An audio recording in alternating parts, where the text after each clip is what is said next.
Lambatnya. Subuh esok kau apa Tak tahu lah. Zohor? Tak, Asar? aku tak sure. Maghrib. 7.20 minit dan 30 saat PM.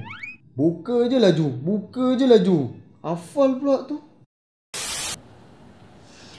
Weh, Tudung Farida ada sale. Jom shopping raya. Jom. Selamat Hari Raya. Woi, sedapnya. Sedap.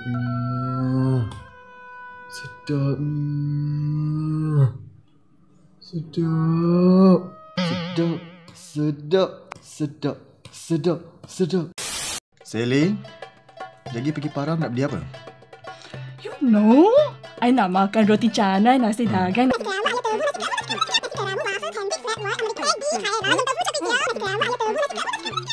And gulai tutut.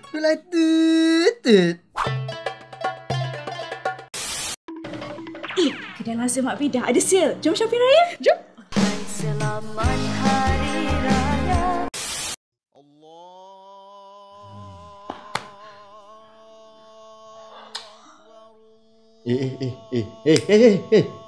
Sunnah buka dengan benda manis, bukan dengan rokok. Sekejap.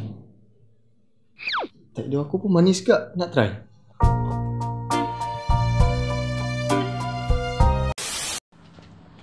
Orang kata buka puasa dengan benda manis sunat. You nak buka dengan air tak? Oh, jom.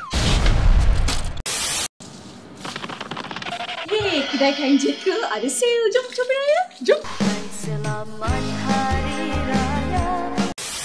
I'm going to bring nasi lemak and teh tarik for buka puasa. You? I bring the ram and Ramadan.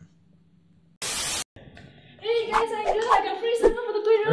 Selamat Aidilfitri kepada saudara serta saudari.